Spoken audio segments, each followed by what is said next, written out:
20 seconds.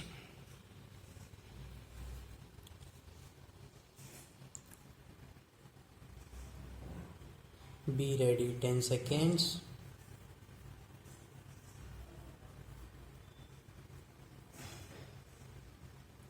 Start. Now, coming back to the question of minorities, you will please find why this particular resolution has been so widely put in that it might include a religious minority as well as a linguistic minority as well, or an economic minority, as some honorable members rightly pointed out. Now, sir, a question arises whether there ought to be any such protection in so far as a particular type of minority is concerned.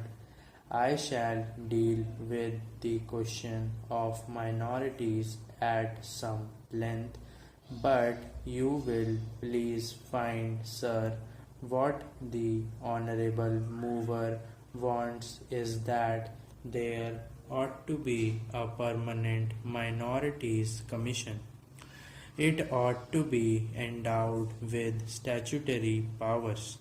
Therefore, sir, an attempt is being made for the first time by my honorable friend for driving a wedge between a community and a community. So far as the Constitution is concerned, as my honorable friend rightly pointed out, whenever the question of minorities arises, we have to be extremely careful. The Constitution is a very sacred document which has embodied all the different aspects of the common question of India's nationality. India is one in spite of different types of languages and religions. But in the midst of all these diversities, we have to develop a common nationality. Therefore, whenever we consider the question of the development of the nation and the interest of the nation, you cannot afford to think in terms either of religion or of language. It is true, sir, that there are different religions. It is also true that there are different languages.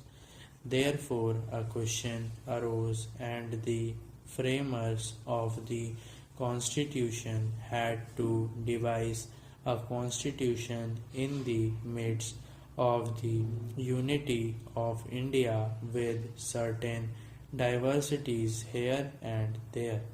For that purpose, what they did was they devised a common nationality for the whole of India, and in so far as religious minorities were concerned, they were given certain rights. I would not go into the details regarding the provisions of the fundamental rights regarding the practice of religion. Certain rights have been given to the religious minorities, and beyond that, it would not be proper to bring in the religion minorities for political rights. For that, we have to be extremely careful. I would also point out that while we have to develop a common nationality, the members of the Indian nation have to be understand that we are one nation.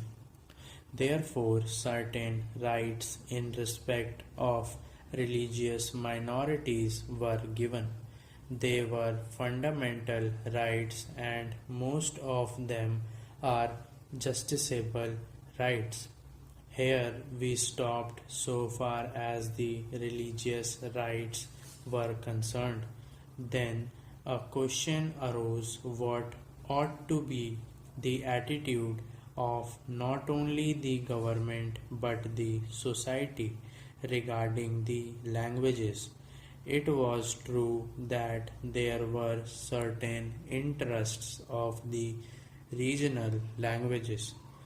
Now, these languages required to be developed, but they were not meant for dividing one man from the other. So, in 1956, when the states were formed to a certain extent on the basis of language, what was done was not to have a state with cent% people belonging to the regional language because they were bound to be people belonging to different languages. That was the reason why this question was considered at great length, and the States Reorganization Commission also went into this question of linguistic minorities. It was bound to arise here and there because they were likely to feel that their rights and safeguards given to them might or might not be properly implemented. So, this question was considered first by the States Reorganization Commission, and they dealt with the question whether we should have a permanent minorities commission. They went into it very carefully and shrewdly. They found out that it would not be proper to set up a permanent minorities commission because the result, if not the actual effect, would be that a permanent wedge would be driven between one community and other community. So far as language minorities were concerned, they had a right so that as far as their own languages were concerned, they had also an obligation to understand the language of the majority in the particular state.